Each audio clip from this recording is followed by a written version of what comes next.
Di era digital saat ini, toko aplikasi seperti Google Play Store dan Apple App Store dipenuhi dengan jumlah aplikasi yang sangat besar. Pada tahun 2025, Google Play Store memiliki sekitar 2,06 juta aplikasi, sementara Apple App Store menawarkan sekitar 1,9 juta aplikasi. Dengan begitu banyak pilihan yang tersedia, pertanyaannya adalah apakah semua aplikasi ini mampu bertahan dan digunakan secara berkelanjutan oleh penggunanya? Assalamualaikum warahmatullahi wabarakatuh. Perkenalkan, saya Andika Putra Cahayarifian dan saya mengucapkan salam hormat kepada dosen penguji dan dosen pembimbing Ibu Yulia Arisnani Widyaningsih, MBA PhD.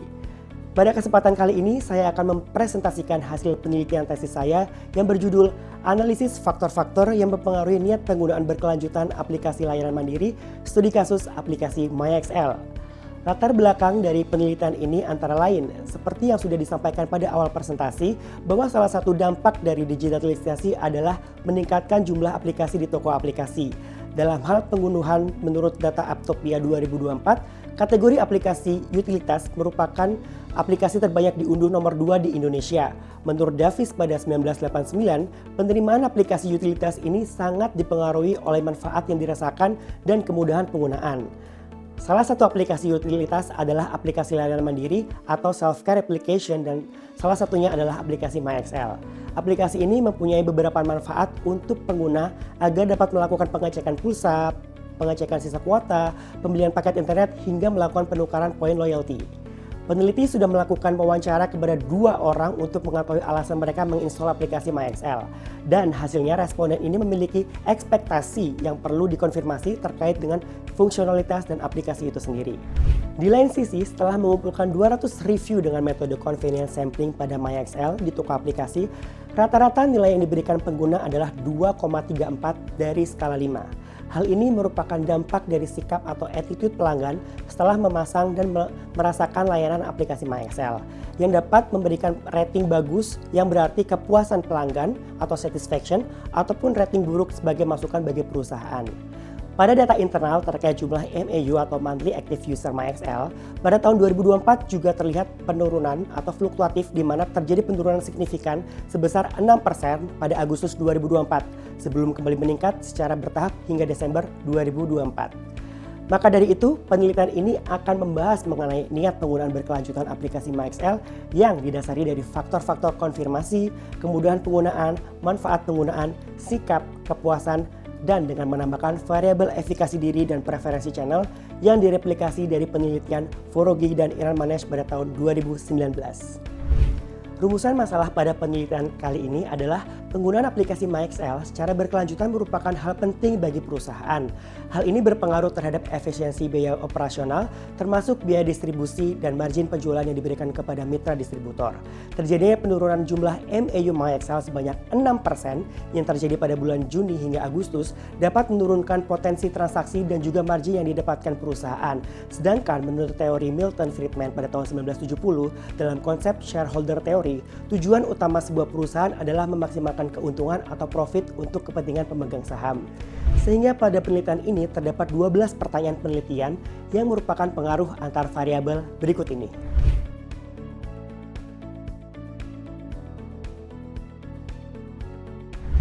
Tujuan penelitian ini untuk menjawab dari pertanyaan penelitian yaitu sebanyak 12 juga yang dapat dibaca pada informasi berikut ini.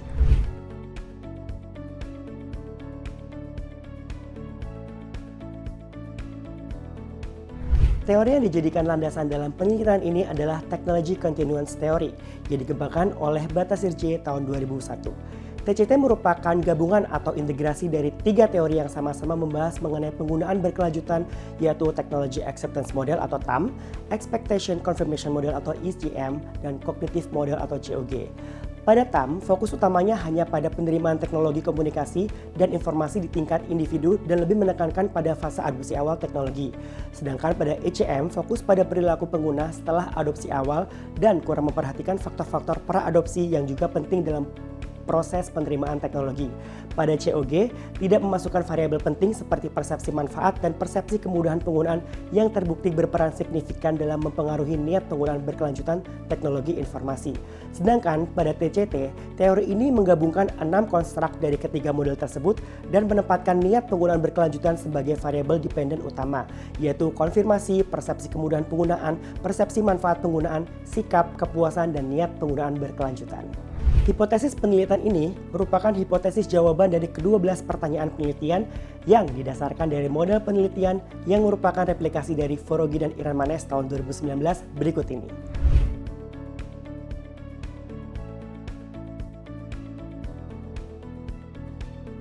Dengan model penelitian sebagai berikut.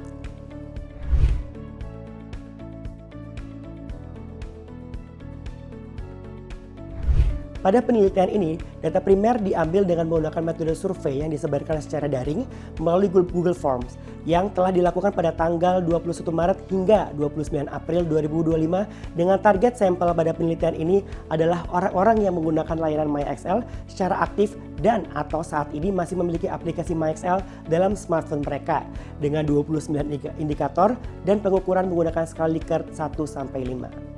Kemudian data ini akan diolah menggunakan aplikasi Smart PLS dan untuk menganalisis data akan digunakan beberapa pengujian, uji validitas, uji reliabilitas, analisis deskriptif statistik, uji inner model, dan uji hipotesis.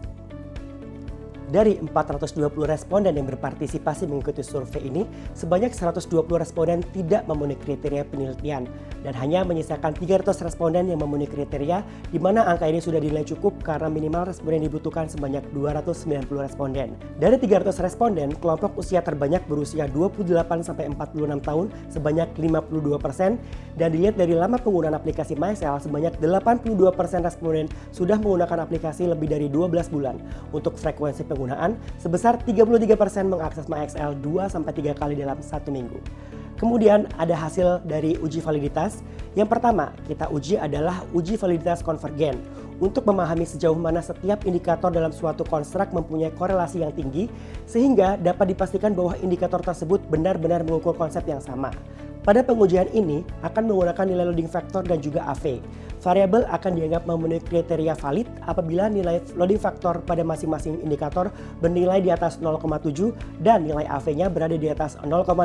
Hasil pengujian ini menandakan bahwa indikator-indikator pada penelitian ini valid dan mampu mengukur konstruk yang dimaksud dengan baik.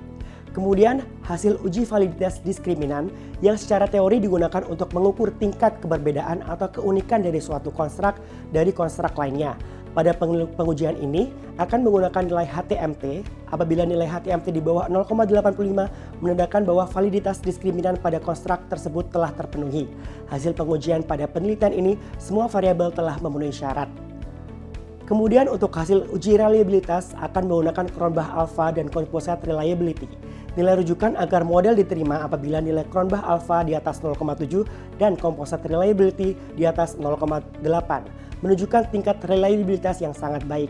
Pada penelitian ini semua variabel sudah memenuhi kriteria sebagai variabel yang reliable. Kemudian analisis deskriptif statistik bagian untuk memperoleh interpretasi menyeluruh mengenai karakteristik responden serta pola jawaban terhadap setiap variabel yang diteliti. Dalam artian kita bisa menilai variabel tersebut sudah dipersepsikan baik oleh responden atau belum. Di lain sisi, variabel yang memiliki rata-rata terendah adalah confirmation yaitu sebesar 3,83 dengan standar deviasi 0,96. Hal ini dapat diartikan bahwa masih banyak pengguna yang menganggap bahwa aplikasi MyExcel sudah memenuhi ekspektasi namun masih belum melebihi ekspektasi dari pengguna. Secara keseluruhan dari variabel yang ada hampir semua rata-rata di atas 4 kecuali untuk variabel konfirmasi dan preferensi channel. Kemudian evaluasi model struktural yaitu mengevaluasi dari inner model penelitian yang diujukan. Dari hasil evaluasi ini, nilai koefisien determinan model memiliki nilai R-square sebesar 0,505 yang artinya sebanyak 50,5% variabel niat penggunaan berkelanjutan dijelaskan oleh variabel kepuasan, manfaat penggunaan, dan juga sikap pada model ini. Sedangkan sebesar 49,5% lainnya dijelaskan oleh variabel lain yang tidak terdapat pada model ini. Kemudian untuk melihat kesesuaian dari model dapat menggunakan nilai SRMR di bawah 0,08 yang menunjukkan bahwa model mampu merepresentasikan data dengan baik. Pengujian terakhir yaitu uji hipotesis. Pengujian hipotesis menggunakan teknik bootstrapping pada aplikasi Smart PLS dan pengujian ini menggunakan one tilt karena dapat mengetahui arah pengaruh hipotesis. Hipotesis terdukung apabila nilai t statistik di atas 1,64 dan p-value di bawah 0,05.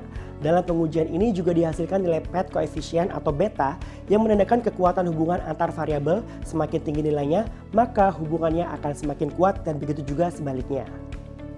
Untuk pengujian hipotesis, hasilnya adalah hipotesis pertama, konfirmasi harapan pengguna meningkatkan persepsi manfaat aplikasi diterima. Hipotesis kedua, persepsi kemudahan penggunaan berkontribusi positif pada persepsi manfaat diterima. Hipotesis ketiga, konfirmasi ekspektasi berpengaruh positif terhadap kepuasan pengguna diterima. Hipotesis keempat, persepsi manfaat penggunaan meningkatkan kepuasan pengguna juga diterima. Hipotesis kelima, manfaat aplikasi mempengaruhi sikap positif pengguna diterima. Hipotesis keenam, kemudahan penggunaan berdampak positif pada sikap pengguna juga diterima. Hipotesis ketujuh, kepuasan pengguna berpengaruh signifikan terhadap sikap pengguna diterima. Hipotesis kedelapan, persepsi manfaat berpengaruh positif dengan niat penggunaan berkelanjutan diterima. Hipotesis kesembilan, kepuasan berpengaruh signifikan terhadap niat penggunaan berkelanjutan juga diterima. Hipotesis ke-10, sikap memiliki pengaruh signifikan terhadap niat penggunaan berkelanjutan juga diterima.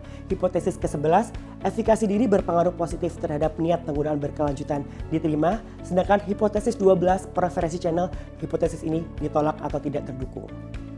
Berdasarkan dari pengujian yang telah dibahas, kesimpulan dari penelitian ini adalah bahwa faktor-faktor seperti konfirmasi, persepsi manfaat penggunaan, kemudahan penggunaan, kepuasan, sikap, dan efikasi diri berpengaruh signifikan terhadap niat penggunaan berkelanjutan aplikasi MyExcel. Sedangkan untuk variabel preferensi channel tidak berpengaruh terhadap niat penggunaan berkelanjutan dan hanya sebagai faktor pendukung saja, yang artinya hal ini mengindikasikan perlunya penelitian lebih lanjut untuk mengeksplorasi peran preferensi channel dalam konteks yang berbeda atau dengan pendekatan dan metodologi yang berbeda. Untuk implikasi manajerial, melihat dari nilai beta dan juga rata-rata variabel, dapat diambil kesimpulan hal yang perlu menjadi perhatian dan prioritas bagi perusahaan antara lain. Yang pertama, perlunya perusahaan untuk memastikan bahwa pengalaman dan manfaat yang diterima pelanggan sesuai dengan ekspektasi yang dijanjikan. Misalnya, melalui peningkatan transparansi informasi, edukasi produk, dan komunikasi manfaat yang jelas. Selain itu, tidak hanya perusahaan, namun vendor sebagai pengembang aplikasi juga harus saling bersinergi untuk memastikan bahwa fitur-fitur yang ditawarkan tidak hanya memenuhi tetapi juga melebihi ekspektasi awal pengguna. Hal ini dapat dilakukan dengan mengadakan riset pengguna secara berkala untuk mengidentifikasi kebutuhan dari keluhan yang belum terpenuhi. Yang kedua, memastikan layanan yang diberikan konsisten, berkualitas, dan mampu membangun sikap positif pelanggan. Peningkatan ini dapat dilakukan melalui layanan pura jual yang baik seperti memberikan pembaruan aplikasi untuk mengatasi isu atau bug yang terdapat pada aplikasi, program loyalitas yang dapat mempertahankan pelanggan tetap menggunakan layanan MyExcel, serta kampanye pemasaran yang membangun citra positif. Yang ketiga, menjaga dan menyempurnakan desain antarmuka pengguna serta memberikan panduan atau tutorial yang membantu seperti konten edukasi visual melalui video tutorial dan panduan interaktif yang juga tetap harus dipertahankan oleh perusahaan. Yang keempat, mempertahankan penyediaan fitur bantuan interaktif, studi kasus manfaat, dan penguatan rasa percaya diri pelanggan dalam menggunakan layanan. Selain itu, penting juga bagi manajemen Excel Smart untuk secara aktif memantau pengalaman pelanggan melalui in-app feedback, survei CSAT atau Customer Satisfaction, dan NPS atau Net Promoter Score, atau ulasan di toko aplikasi. Evaluasi ini dapat digunakan sebagai dasar untuk membangun fitur dan peningkatan performa teknis aplikasi agar tetap relevan dan kompetitif. Sedangkan untuk keterbatasan dan saran, beberapa keterbatasan dalam penelitian ini yang pertama adalah mayoritas 92% responden merupakan pengguna MyExcel lebih dari 6 bulan, sehingga masih kurang merepresentasikan terhadap pengguna baru yang masih memasuki tahap adopsi aplikasi. Yang kedua, sebagian besar responden atau sebesar 97% berusia 17-46 tahun, sehingga partisipasi kelompok usia lain masih terbatas dan kurang mewakili keragaman pengguna secara keseluruhan. Sedangkan saran untuk penelitian yang dapat dijadikan pertimbangan untuk penelitian selanjutnya adalah yang pertama, penambahan jumlah sampel dengan variasi lama penggunaan aplikasi yang lebih luas agar dapat menghasilkan temuan yang representatif dan beragam. Yang kedua, disarankan untuk menambah jumlah sampel juga dengan variasi usia lebih luas agar hasil lebih representatif dan mengurangi bias. Sekian presentasi penelitian tesis kali ini. Atas perhatiannya, saya ucapkan terima kasih. Wassalamualaikum warahmatullahi wabarakatuh.